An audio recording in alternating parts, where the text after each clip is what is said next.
इस एंशिएंट कहानी की शुरुआत होती है कुछ कंस्ट्रक्शन वर्कर्स को दिखाते हुए जो कि लगातार खुदाई करते जा रहे थे। लेकिन शॉकिंग बात ये होती है कि उन्हें खुदाई के दौरान कुछ ऐसे मकबरे मिलते हैं जो शायद कई 100 साल पुराने हो सकते थे। उन सारे कंस्ट्रक्शन वर्कर्स ने तो अपने मैनेजर्स और सारे लोगों को इस मकबरे के बारे में बता दिया, जिससे कि वहाँ की पॉपुलैरिटी काफी ज्यादा बढ़ जाती है। इसीलिए अब एक बहुत ही बड़ा मैनेजर जो कि एक बिजनेसमैन भी था, वो उस मकबरे को देखने आ जाता है। जब वो बहुत ही बारीकी से उन्हें नोटिस कर रहा था तब उसे शौक लगता है कि आखिरकार ये सारी चीजें सच में एग्जिस्ट करती हैं। अब उस मैनेजर ने उन सारे वर्कर्स का मुंह बंद कराने के लिए उन्हें काफी सारे पैसे दे दिए और उस पूरी जगह को ओन कर लिया। आखिरकार उस मैनेजर को इस मकबरे में क्या नोटिस किया था और इसमें क्या नई बात है, ये तो हमें आगे चल के पता चलेगी। लेकिन अब वो मैनेजर एक कहानी सुनाने लगा जिसमें कि वो बता रहा होता है कई साल पहले मौजूद एमिनेट नाम की एक योद्धा के बारे में। एमिनेट जो कि इजिप्ट के एक बहुत ही बड़े राजा फेरौन की बेटी थी, उसके पास काफी अच्छी फाइटिंग टेक्निक्स होती हैं। उसने तो लगभग अपनी सेना के सभी लोगों को हरा दिया था और वो एक अच्छी योद्धा भी बन चुकी थी।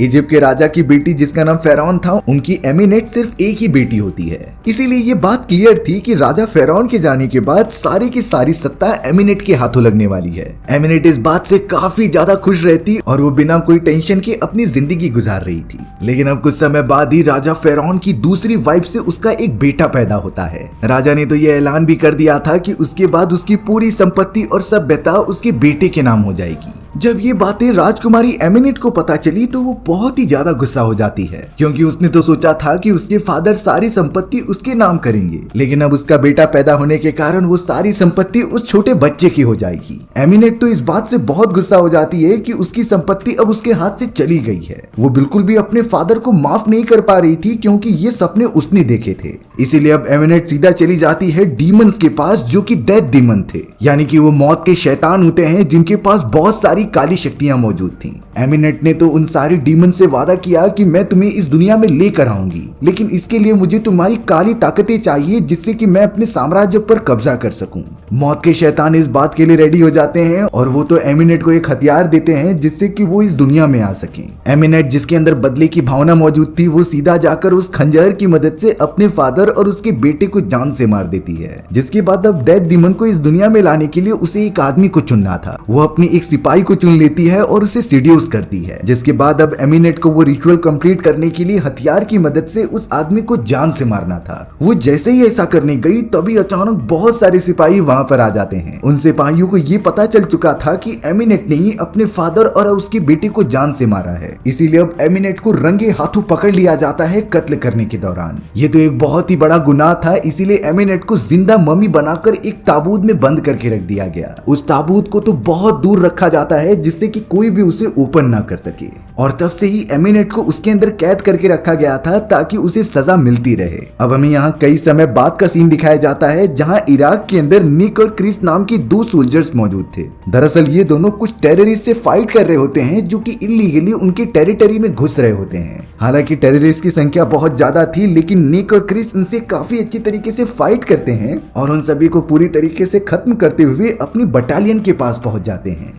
अब तक का ये रिकॉर्ड था कि निक और क्रिस जिस भी मिशन के अंदर शामिल होते हैं उसे कंप्लीट करके ही रहते थे, क्योंकि उन दोनों का कॉम्बिनेशन सभी को अच्छा लगता और वो दुश्मनों के छक्के छुड़ा देते। लेकिन उन दोनों ने यहाँ पर नोटिस किया कि वो सारे टेररिस्ट ने जिस जगह पर धमाका किया था वहाँ पर काफी गहरी सुरंग दिखाई देती है और काफी ताबूत भी रखे गए थे। निक और क्रिस तो अपनी सीनियर से इन सारी बातों के बारे में पूछने लगे और वहाँ पर इन्वेस्टिगेशन करने की परमिशन मांगते हैं। हालांकि शुरुआत में वो सीनियर उन्हें मना कर देता है, लेकिन बाद में वो मानने लगा था। उनके साथ जेनिफर नाम की एक आर्कियोलॉजिस्ट को भी शामिल किया गया होता है जो कि निक की बहुत बचपन की दोस्त थी। जेनिफर तो आकर निक को स्लैप भी कर देती है क्योंकि वो इस मिशन पर अकेले जाना चाहता था। अब सारी परमिशन मिलने के बाद वो सभी लोग एक एक करके उस गुफा के अंदर जाने लगे जो कि बॉम्ब फटने के कारण बना हुआ था। वहाँ पर काफी सारी चीजें मौजूद होती हैं जो काफी एंशिएंट और पुराने जमाने की थी। निक वहाँ पर नोटिस करता है कि उस जगह पर काफी सारा मरकरी भरा हुआ है जो ऊपर की तरफ से टपकता हुआ एक जगह पर इकट्ठा हो रहा था। साथ ही साथ उस जगह पर कई सारे पुतले भी होते हैं जिन्होंने रस्सी की मदद से किसी को पकड़ कर रखा था।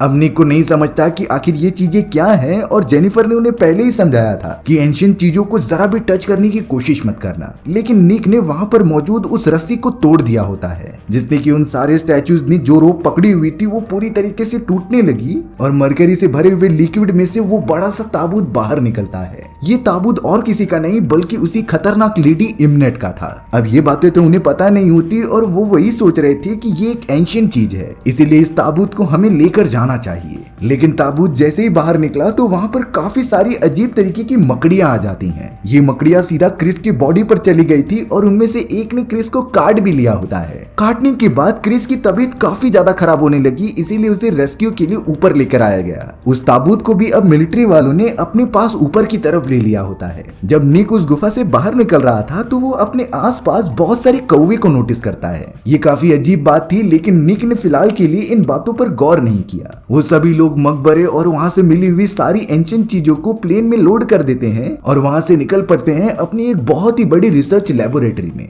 सभी लोग काफी खुश थे कि उन्हें एंशिएंट चीज मिली है, लेकिन यहाँ क्रिस की हालत पहले से काफी खराब हो चुकी थी उस मकड़ी के काटने की वजह से, और अब तो उसकी आंखें एकदम वाइट हो जाती हैं और जैसे लग रहा था कि उसे कोई कंट्रोल कर रहा है। क्रिस तो अब लगातार सीधा उस ताबूत के पास चला जाता है और उसे ओपन करने की कोशिश करता है। निक उसे रोकने के लिए बोल रहा था, लेकिन क्रिस तो किसी की बात मानता ही नहीं। जब उनका सीनियर क्रिस को रोकने के लिए गया तब क्रिस ने तुरंत ही आउट ऑफ कंट्रोल होकर अपने सीनियर को ही चाकू मार दिया। निक भी उसे रोकने के लिए जाता है, लेकिन अब पता चला कि कौवों का एक बहुत ही बड़ा झुंड प्लेन के ठीक सामने आ चुका है और वो प्लेन पर हमला कर रहा है। दोनों के दोनों पायलट मारे जाते हैं, जिससे कि प्लेन लगातार नीचे की तरफ गिरने लगी थी। अब इन सारी चीजों में निक ने सबसे पहले जेनिफर को पैरासूट पहनाया और नीचे की तरफ फेंक दिया। हालांकि जेनिफर तो बच जाती है, लेकिन उसके अलावा प्लेन में मौजूद जितने भी लोग थे वो सारे प्लेन क्रैश में मारे जाते हैं। ये घटना बहुत ही ज्यादा दर्दनाक थी और सभी लोगों की डेड बॉडी एक चेंबर में रखी गई होती है। लेकिन थोड़ी ही देर में हमें पता चलता है कि निक के अंदर जान आ चुकी है और वो उठ चुका है। निक भी बहुत ज्यादा शॉक हो जाता है अपने आप को इस तरीके से जिंदा देखकर। तभी निक के सामने उसका दोस्त क्रिस आ जाता है, जिसकी हालत काफी बुरी थी। क्रिस तो निक से कह रहा था कि इमनेट वापस आ चुकी है और उसने तुम्हें चुना है अपना मकसद पूरा करने के लिए। यही रीजन था कि निक मरने के बाद भी अब जिंदा हो चुका है। निक को तो कुछ समझ में ही नहीं आ रहा था कि आखिर ये किस बारे में बात कर रहा है और आगे क्या होने वाला है, लेकिन इतना तो कंफर्म था कि निक को आगे चल के बहुत ही मुसीबतों का सामना करना पड़ेगा। अब यहाँ पर हमें जेनिफर दिखाई जाती है, जो कि निक से मिलकर बहुत सारी बातें कर रही थी। वो तो पहली बार इतनी शॉक में होती है क्योंकि इतने खतरनाक प्लेन क्रैश में निक आखिरकार बच कैसे गया। ये बात तो निक को भी नहीं पता होती और वो तो एकदम चिल कर रहा होता है। अब यहाँ जेनिफर निक को क्लैरिफाई करती है कि मैं जिस आर्कियोलॉजिस्ट ग्रुप के लिए काम करती हूँ उनकी वजह से मुझे एक इम्पोर्टेंट इन्फॉर्मेशन मिली है। दरअसल जेनिफर उसी इमनेट नाम की राजकुमारी के बारे में बता रही थी जिसकी कब्र उन लोगों ने जमीन में से निकाली है। उनका ये भी मानना था कि एमिनेट ने शैतान का साथ देते हुए एक खंजर ले लिया था। इस खंजर के ठीक ऊपर एक रेड कलर का डायमंड होता है, जिससे कि शैतान को इस दुनिया में लाया जा सकता था और उससे बहुत ही ज्यादा उन्हें शक्तियां मिलती थी। लेकिन यहाँ राजा के मरने के बाद उस रेड डायमंड को किसी नाइट ने चुरा लिया था। उस नाइट की कब्र हाल ही में लंदन में पाई गई है और शायद वो रेड डायमंड भी वहीं मौजूद होगा। अब यहाँ बातों ही बातों में जेनिफर ने निक को एमिनेट नाम की राजकुमारी के बारे में सब कुछ बता दिया था कि कैसे उसने अपने सिंहासन के लिए भाई और फादर दोनों को मार दिया और फिर उसे कैद करके ताबूत में रख दिया गया था। वहीं अब हम एमिनेट को देखते हैं जो अपने ताबूत से बाहर निकल चुकी थी, लेकिन उसकी बॉडी अभी काफी कमजोर होती है, इसीलिए वो आसपास मिलने वाले सभी इंसानों की एनर्जी अपनी बॉडी में एब्जॉर्ब करके नॉर्मल बन रही थी, जिससे कि वो पहले जैसी ताकतवर हो जाए और सभी को मार दे। यहाँ अब निक को बार बार अपने दोस्त क्रिस के विजन आ रहे थे, जो उसे बोल रहा था कि हम इमॉर्टल हैं और किसी रीजन की वजह से एमिनेट ने तुम्हें चुना है जो कि बहुत ही खतरनाक हो सकता था, इसीलिए तुम वही फॉलो करो जो मैं बता रहा हूँ। अब जेनिफर को उसकी बॉस का कॉल आता है जो कह रही थी कि निक को तुम मेरे पास मेरे हेडक्वार्टर में लेकर आओ। हालांकि जेनिफर निक से रिक्वेस्ट कर रही थी कि प्लीज मेरे साथ चलो, लेकिन निक कहता है कि मुझे एमिनेट की कब्र के पास जाकर एक बार देखना है। वो लगातार उस चर्च चर्च की तरफ चला जाता है जहां एमिनेट का ताबूत रखा गया था, लेकिन उसे बिल्कुल नहीं पता होता कि एमिनेट की मम्मी अब जिंदा हो चुकी है, जो सामने आने वाले सभी लोगों की एनर्जी अब्सॉर्ब करके उन्हें मारते जा रही थी। अब निक जैसे ही पहुंचता है तो एमिनेट ने उसके ऊपर हमला कर दिया था। एमिनेट के हाथ में वही चाकू होता है जिससे कि वो निक को मारने जाती, तभी वो नोटिस करती है कि उस चाकू के ऊपर रेड डायमंड नहीं लगा, इसीलिए वो बीच में रुक जाती है। उस जगह पर अब जेनिफर भी आ गई थी जो काफी जोर से चिल्लाती है। एमिनेट ने तो उसे भी देख लिया था और वो पकड़ने के लिए पीछे भागने लगी, पर निक किसी भी तरीके से एमिनेट और उसके सैनिकों को चकमा देता है और जेनिफर के साथ एक वैन में बैठकर दूर भागने लगता है। हालांकि वो दोनों काफी दूरी पर पहुंच गए थे, लेकिन एमिनेट ने निक को कंट्रोल करते हुए उसी गाड़ी दूसरी तरफ मोड़ने के लिए कहा, क्योंकि एमिनेट कहीं न कहीं निक को अब कंट्रोल कर पा रही होती है। इन्हीं सारी चक्कर में निक की वैन नीचे गिर गई और वो दोनों वहीं फंस गए। एमिनेट सीधा जेनिफर के पास आकर उसे मारने की कोशिश करती ही है, तभी उस जगह के चारों तरफ आर्कियोलॉजिस्ट की पूरी टीम आ गई थी जिनके पास एडवांस हथियार होते हैं। उन्होंने एमिनेट की मम्मी को पकड़ लिया और उसे बंदी बना लिया।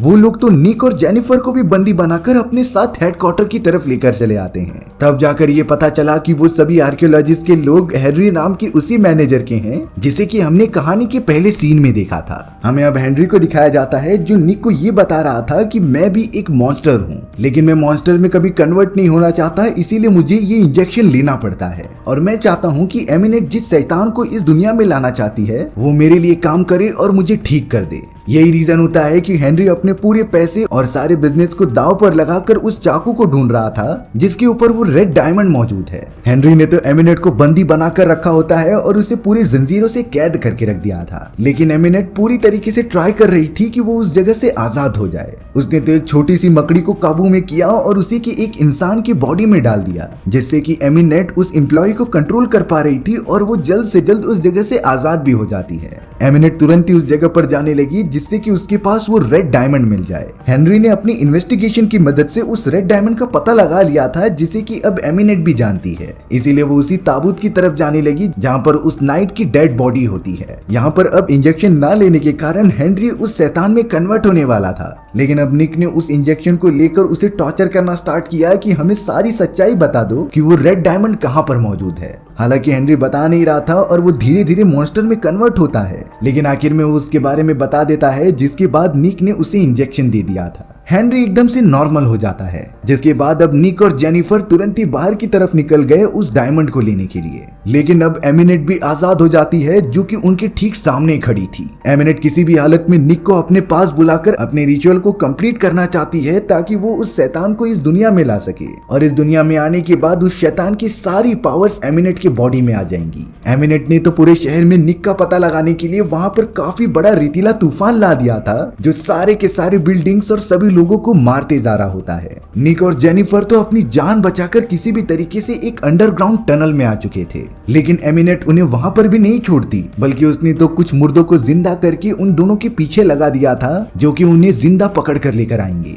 पर सबसे बुरी बात यह होती है कि एमिनेट उस जगह पर भी पहुंच गई जहां पर उसे रेड डायमंड मिलेगा। उसने उस रेड डायमंड के लिए लिया और उस चाकू के ऊपर लगा दिया, जिससे कि एमिनेट के लिए वो सारे सीन एकदम से क्लियर होते हैं कि वो शैतान की सारी शक्ति अपने बॉडी में ले ले। एमिनेट उस जगह पर पहुंच गई थी जहां पर वो ये रिचुअल परफॉर्म करेगी, यानी कि उसी शैतानी एंशिएंट जगह पर जहां पर वो निक की बलि देकर शैतान को वापस जिंदा करेगी। एमिनेट ने अपनी डार्क शक्तियों की मदद से सारे मुर्दा लोगों को जिंदा किया था और वही सारे मुर्दा लोग निक और जेनिफर को पकड़कर उसके पास ला देते हैं। एमिनेट ने तो जेनिफर के ऊपर हमला करके उसे काफी घायल कर दिया और उसे बेहोश कर दिया था। वो तो निक को भी बहुत ही ज्यादा मारती है और उसे उठा उठाकर पटकने लग जाती है, लेकिन निक पता नहीं क्यों बार बार एमिनेट की बॉडी के पास जा रहा था जैसे कि उसे मार खाने का शौक हो। लेकिन ये निक का एक प्लान होता है। थोड़ी देर बाद जब निक दूर जाकर गिरता है तो एमिनेट देखती है कि उसके हाथ से वो चाकू गायब है जो कि निक ने बड़ी चालाकी से ले लिया था, और अब निक उस रेड डायमंड को तोड़ने के लिए आगे बढ़ता है। तभी एमिनेट ने उसे रोकते हुए कहा कि प्लीज ऐसा मत करो, अगर तुम इस रेड डायमंड का यूज करोगे तो इस दुनिया के सबसे पावरफुल इंसान और इमॉर्टल बन जाओगे, यानी कि तुम्हारी मौत कभी नहीं होगी। निक भी अब एमिनेट के कंट्रोल में आके उसे चाकू देने ही जा रहा होता है। तभी अचानक निक ने वही चाकू अपने पेट के अंदर मार लिया। ये रिचुअल एकदम से उल्टा हो जाता है, जिसके बाद निक की बॉडी में उस खतरनाक शैतान की आत्मा आने लगी और सारी पावर्स एमिनेट को मिलने के बजाय निक को मिल जाती है। निक धीरे धीरे आउट ऑफ कंट्रोल होने लगा था, जिसने कि एमिनेट को मारकर दूर फेंक दिया होता है। यानी कि उसके अंदर इतनी खतरनाक शक्तियां आ चुकी थी जो कोई इमेजिन नहीं कर सकता। पर वो शैतान की शक्तियां निक से बहुत ही बुरे काम करवाने के लिए प्रेरित कर रही थी। अब ऐसा बिल्कुल ना हो, इसीलिए निक अपनी कंसंट्रेशन दूसरी तरफ करता है और जेनिफर के साथ बिताए गए पलों को याद करता है, जिसके बाद वो अपनी बॉडी पर पूरी तरीके से कंट्रोल कर ले रहा था और उस शैतान को हराने में कामयाब हो जाता है। निक ने तो अपनी गेन की गई पावर्स की मदद से एमिनेट को काफी मारा और उसे दूर फेंक दिया। निक के पास उन काली शक्तियों का कंट्रोल पूरी तरीके से हो चुका होता है और उसने उन्हीं काली शक्तियों की मदद से एमिनेट को जान से मार दिया था। निक ने तो अपनी बेस्ट फ्रेंड जेनिफर को भी ठीक कर दिया होता है, जिसके बाद वो उसे लेकर एक सेफ जगह पर चला गया था। अब हमें यहाँ निक दिखाया गया जो कि इजिप्ट के रेगिस्तान में होता है। उसने अपनी शक्तियों की मदद से अपने उस पुराने दोस्त क्रिस को भी जिंदा कर दिया था, जो कि उसके सफर में साथ देगा। और अब वो अपनी काली शक्तियां जो कि धीरे धीरे बढ़ती जा रही थी, उसे अच्छाई के कामों में लगाने के लिए अपने सफर पर निकल पड़ा, जिसके बाद हमारी ये एडवेंचरस कहानी यहीं खत्म हो जाती है। सो व्यूअर्स, आपको ये स्टोरी कैसी लगी कमेंट सेक्शन में बताना भूलना मत। और अगर आपको मेरा एक्सप्लेनेशन 1% भी अच्छा लगा होगा ना, तो वीडियो को लाइक एंड चैनल को सब्सक्राइब जरूर कर देना। मिलते हैं इसी तरीके की मजेदार वीडियोस में, तब तक के लिए बाय बाय।